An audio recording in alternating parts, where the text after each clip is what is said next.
I've lost over 50 pounds on a GLP-1 peptide, and that felt incredible. Not going to lie, but that's not why I'm still taking it. Everyone talking about GLP-1s right now is talking about the scale. I'm going to tell you why I actually use one, and it has nothing to do with weight loss, although that is nice. It's about what this is doing inside my nervous system. And there's new research backing this up that almost nobody in this space is covering. If you're watching any of my other content, you know I manage MS.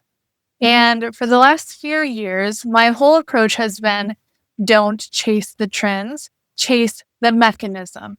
So when GLP-1s exploded, like Ozempic, Zepbound, retatrutide, and all of it, I wasn't interested because of fat loss.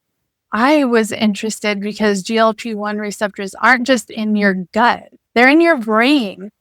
And MS is a disease of neuroinflammation, your immune system attacking the protective coating around your nerves.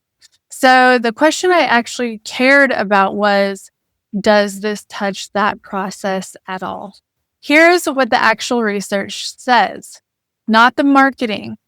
There's a body of preclinical work, animal models of MS, specifically something called EAE, which is the standard lab model researchers use. And semaglutide, liraglutide, dulaglutide all showed something real: reduced inflammation, improved neurological scores, even an increase in remyelination. That's the nerve coating that I just mentioned, literally rebuilding. That's not me speculating. That's published research from this year reviewing data going back to 2018. And this isn't just rodent data anymore. A 2026 cohort study presented at the Consortium of Multiple Sclerosis Centers, that's a real clinical conference, not a wellness blog, found that people with MS starting GLP-1 therapy showed greater physical activity and improvement across several patient-reported outcomes. Now, here's the part I want to be straight with you about, because I'm not in the business of overselling you anything. The researchers themselves say it plainly. They don't yet know if this is a direct effect in the nervous system or if it's downstream, meaning you lose weight, you move more, your metabolic health improves, and that improvement in metabolic health is what's actually calming inflammation, not the peptide hitting your brain directly. A separate retrospective study of over 14,000 MS patients did find a correlation between GLP-1 use and the reduced risk of disease progression.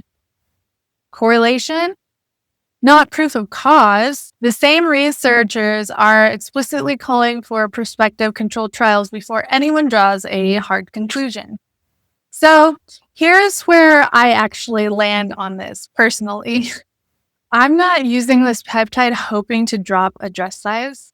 It's nice, but I'm using it because the mechanism lines up with what I'm already trying to do for my own neuroinflammation. And because the data, even with all the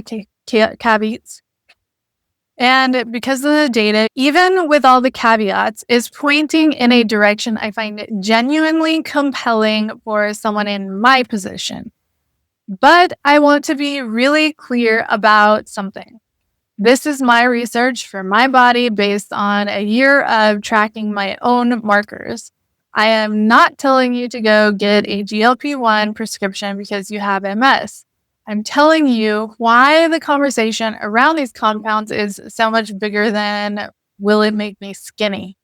And if you have an autoimmune or neuroinflammation condition, you should know this research exists, even if mainstream coverage never mentions it.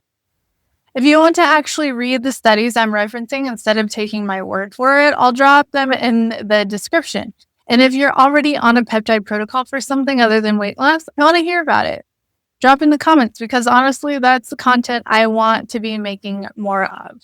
Also, I created a peptide research guide specifically around MS.